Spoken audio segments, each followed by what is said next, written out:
बात है। अभी तक लगभग हमारी 2 बार अखिल अरोड़ा जी से, 2 बार पृथ्वीराज सिंह जी से, एक बार कुलदीप राका जी से, आरती डोगरा जी से, और मतलब लगभग जो भी कांग्रेस के मंत्री हैं, विधायक हैं, सभी से बात हो चुकी है। सभी द्वारा यही आश्वस्त किया गया है बार बार, भी आपका काम हो रहा है, आपका काम हो जाएगा। मतलब किसी भी विधायक द्वारा, सीएम साहब द्वारा भी ये बयान जारी किया है भी इनका काम होगा।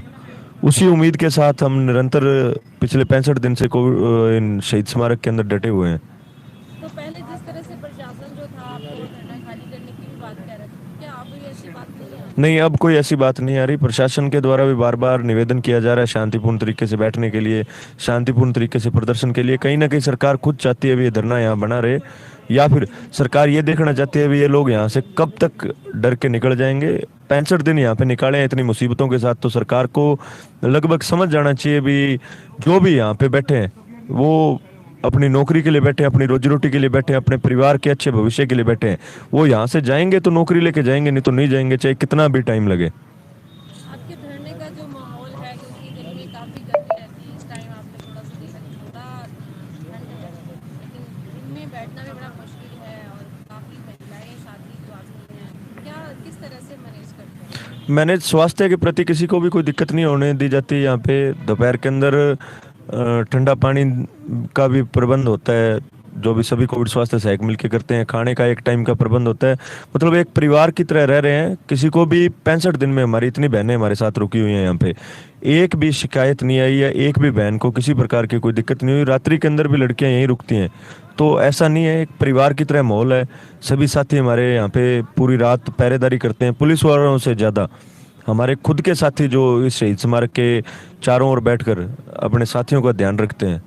कोई भी किसी भी प्रकार की किसी को परेशानी नहीं है। जो लोग आपके साथ ही जो घर जा चुके हैं, वो लोग मैसेज पे बात करते हैं, तो आप उन लोगों के लिए क्या कहना जो चाहेंगे? घर जा चुके हैं उनके लिए एक ही मैसेज देना चाहता हूँ भी देखो, सभी के घर में कोई ना कोई काम है, सभी के घर के अंदर कोई ना कोई परेशानी है। लेकिन आज अपनी जो लड़ाई है वो रोजी रोटी की लड़ाई है, अपने परिवार के अच्छे भविष्य की लड़ाई है। जो राज्य सरकार के एक आदेश से 28,000 परिवार उजड़े हैं, उनको दोबारा से बसाने की लड़ाई है। तो आप सभी साथी अपने साथियों के साथ कंधे से कंधा मिलाकर खड़े हैं, शहीद स्मारक के अंदर आके इस आंदोलन को मजबूत करने का काम करें। क्योंकि पिछले 65 दिन से बहुत सी परेशानियों का सामना करने के बाद इस आंदोलन को इस स्तर पे लेके आए हैं, ताकि किसी को भी किसी भी प्रकार की कोई दिक्कत ना हो, लोगों का भविष्य अच्छा हो, लोगों के भविष्य के अंदर किसी भी प्रकार की कोई दिक्कतें ना आए। आज अगर हम संविदा कैडर के अंदर शामिल हो जाते हैं तो आने वाला अपना भविष्य है, जो 28,000 परिवारों का भविष्य है, वो सुरक्षित होगा। और उस सुरक्षित भविष्य के लिए अपने को मेहनत करनी पड़ेगी, एक तप करना पड़ेगा, जो पिछले 65 दिन से चल रहा है। सभी साथी ज़्यादा से ज़्यादा संख्या में यहाँ आकर इस आंदोलन को मजबूत करें, हमारा साथ दें, ताकि जो लड़ाई है आगे वो मजबूती से लड़ सकें और जल्द से जल्द जीत लेकर अपने घर की ओर लौटें, अपने परिवार को खुशियों का तोहफा दें, अपने परिवार को एक नौकरी का तोहफा दें, ताकि अपना परिवार जो आने वाला भविष्य है वो खुशहाली से गुजार सके। आपके कुछ साथी वो पूछ रहे हैं कि आगे की प्लानिंग क्या है, वो बताएं, हम आने के लिए तो तैयार हैं। साथियों से यही है, आगे की रणनीति है जो कभी भी ओपनली मीडिया के थ्रू नहीं बता सकते। सबसे बड़ी रणनीति अगर आपको जाननी है तो आप कोई भी इतिहास उठाकर देख लीजिए। अगर कोई आंदोलन 65 दिन तक इतने अच्छे तरीके से चला है तो उसके अंदर ही इसकी रणनीति छुपी हुई है।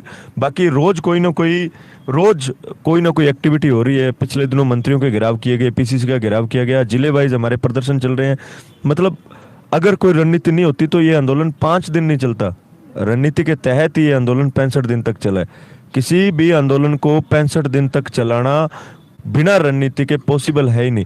बड़े बड़े आंदोलन, बड़े बड़े संगठन इतने दिन आंदोलन चलाने के अंदर असमर्थ हो जाते हैं। बड़े बड़े जो संगठन है वो अगर 10 दिन से ऊपर किसी आंदोलन को चलाते हैं तो उस आंदोलन को जिले वाइज करते हैं, उनकी व्यवस्था बनाने में असफल हो जाते हैं। ये आंदोलन पिछले 65 दिन से बिना किसी जिले वाइज के, मतलब पूरा राजस्थान एक तरीके से यहाँ पे बैठा हुआ है। ये अपने आप में एक रणनीति है। इस शहीद स्मारक के अंदर अपने आप को 65 दिन तक सरकार की कूटनीतियों में, प्रशासन की कूटनीतियों से बचा के रखना, ये अपने आप में एक बहुत बड़ी रणनीति है, अगर आपको समझ आए तो।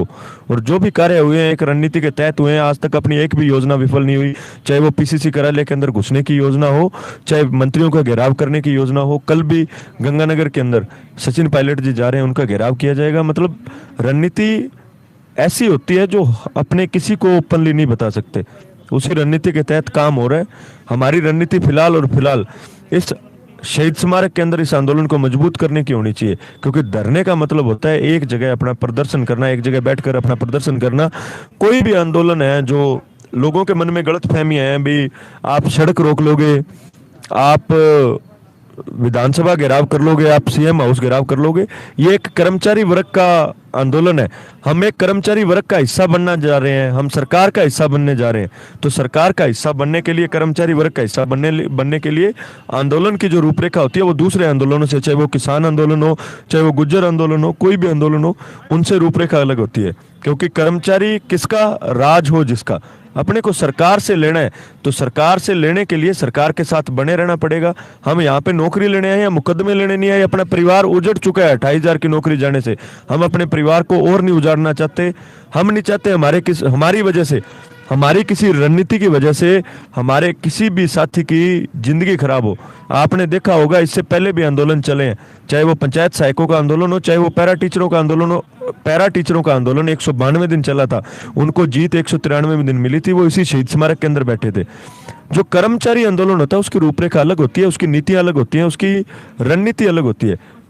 तो आप सभी इस चीज को समझने की कोशिश करें। अपना फायदा इसी शहीद स्मारक के अंदर बैठकर इस आंदोलन को मजबूत करने में है। सरकार को अपनी जो यूनिटी है, सरकार को अपनी ताकत है, सरकार को अपना संख्या बल दिखाने में है। उसी संख्या बल को देखते हुए, उसी यूनिटी को देखते हुए हमें नौकरी मिलेगी। अगर आप चाहते हो हम सड़कों पे उतरे, जिस दिन इस शहीद स्मारक से ये धरना उठा उस दिन अपनी नौकरी की उम्मीद है जो वो भी उठ जाएगी। हम नहीं चाहते भी हमारी नौकरी की उम्मीद खत्म हो। हम शहीद स्मारक के अंदर डटे हुए हैं, शहीद स्मारक के अंदर डटे रहेंगे। तो आप सभी साथी जो इस वीडियो को सुन रहे हैं उनसे हाथ जोड़कर निवेदन है, वो शहीद स्मारक के आकर इस अंदर आकर इस आंदोलन को मजबूत करने का काम करें। जो दूसरे आंदोलन है, चाहे वो किसान आंदोलन हो, गुज्जर आंदोलन हो, कोई भी आंदोलन हो, जन आंदोलन और कर्मचारी आंदोलन के अंदर बहुत बड़ा फर्क होता है। जन आंदोलन जन सेवाओं को लेने के लिए सरकार के साथ लड़ा गया आंदोलन होता है, जिसके अंदर अगर मुकदमे भी लगते हैं तो उनको कोई फर्क नहीं पड़ता, क्योंकि उनको राजनीति करनी होती है। जो भी उसका नेतृत्व करते हैं उनको या तो राजनीति करनी होती है या समाज के लिए करना होता है, समाज के भले के लिए लड़ना होता है। तो उनके ऊपर एक FIR हो चाहे 100 हो, उनको कोई फर्क नहीं पड़ता। अपने यहाँ पे नौकरी लेने के लिए आए हैं। अपनी वजह से अगर एक भी साथी के ऊपर FIR लगती है, एक भी साथी का भविष्य खराब होता है, तो सबसे बड़ी इस आंदोलन की विफलता वही होगी। हम इस आंदोलन को शांतिप्रिय तरीके से लड़ेंगे, जीत के जाएंगे, ये वादा है आपसे। तब तक नहीं जाएंगे जब तक हमें जीत नहीं मिलेगी। आप इस धरती पे आके, इस शहीद स्मारक के अंदर आके इस आंदोलन को मजबूत करने का काम करें। आपके कुछ साथी पूछ रहे हैं कि कशिश कचरावा और संदीप शर्मा का मैं सिर्फ और सिर्फ इस शहीद स्मारक के अंदर जो गतिविधियां हो रही हैं उन सवालों के जवाब देने में सक्षम हूँ। मेरे से रिलेटेड कोई भी सवाल हो, मैं वो जवाब देने में सक्षम हूँ। कशिश भाई थोड़े दिन पहले यहाँ थे, PCC के अंदर उनको जेल भी जाना पड़ा था। उसके बाद से वो घर पे गए थे, आए भी थे, एक दिन फिर चले गए। उनकी कोई पर्सनल प्रॉब्लम होगी, घर के इशू होंगे, सभी के होते हैं। तो आपको अगर कोई मेरे से रिलेटेड कोई भी सवाल है तो आप वो पूछ सकते हैं। ये आंदोलन सभी का आंदोलन है, सभी साथी आ सकते हैं। बहुत से साथी यहाँ पे बैठे हैं, सभी को लड़ने का हक है, सभी को अपनी नौकरी के लिए संघर्ष करने का हक है। ये आंदोलन किसी एक जने का आंदोलन नहीं है, ये आंदोलन किसी भी एक साथी के नाम पर आंदोलन नहीं है। ये आंदोलन 28,000 परिवारों के अच्छे भविष्य के लिए, ये आंदोलन 28,000 परिवारों के नौकरी के लिए।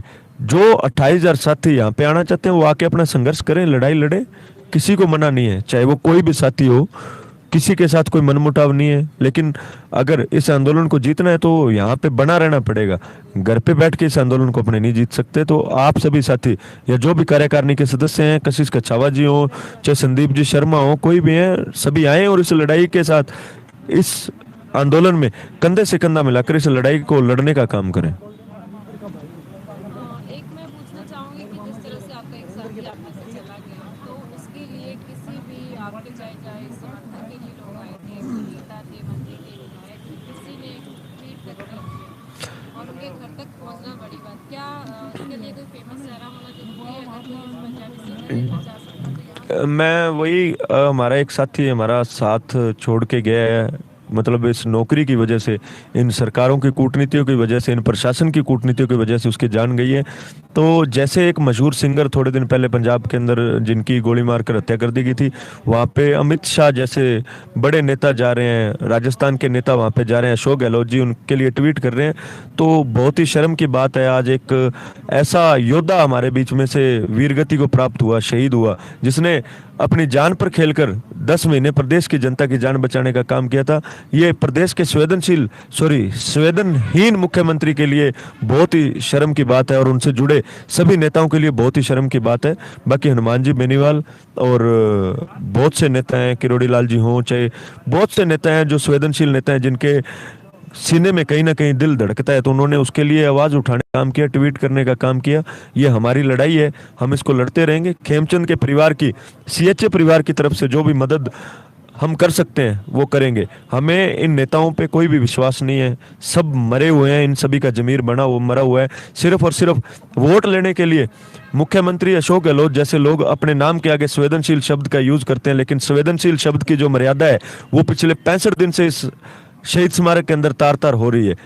जो संवेदनशील शब्द की मर्यादा है वो एक कोरोना योद्धा की मृत्यु के बाद एक भी कांग्रेस सरकार का कोई भी नेता उसके ऊपर कोई भी क्वेश्चन खड़ा नहीं करता, उसके ऊपर कोई भी बयान नहीं देता। तो ये जो संवेदनशील शब्द की मर्यादा को तार तार कांग्रेस कर रही है, ये बहुत ही निंदनीय है। सरकार को इसके बारे में सोचना चाहिए। सिद्धू मूसेवाला का परिवार सक्षम है, उसके परिवार के पास बहुत कुछ है। उसके घर पे शोक जताने से पहले जाओ, वो भी एक भाई है, किसी की माँ का लाल गया है, उसके घर पे जाना भी गलत नहीं है, लेकिन उससे पहले इनको उनके घर पे जाना चाहिए जिसने कोरोना के अंदर 10 महीने अपनी जान पर खेलकर प्रदेश की जनता, अपने गांव की जान बचाने का काम किया था। बिल्कुल, बहुत बहुत धन्यवाद। तो हम भी कर पाएंगे सब जरूर से। अभी आपने रवि चावला का सुना, बहुत सारे सवाल लोगों ने किए और बीच में लोगों ने सबसे ज़्यादा जो अभी 132 में जुड़े हुए हैं उन्होंने यही कहा कि हम भाई के साथ हैं, नदी के साथ हैं। बहुत सारा अप्रिशिएट आप कर रहे हैं। मनोज पायलट से बात करेंगे। आप इस धरने को 65 दिन में कैसे देखते हैं? क्या आपने हासिल किया और क्या खो? मैं सबसे पहले तो यही कहना चाहूँगा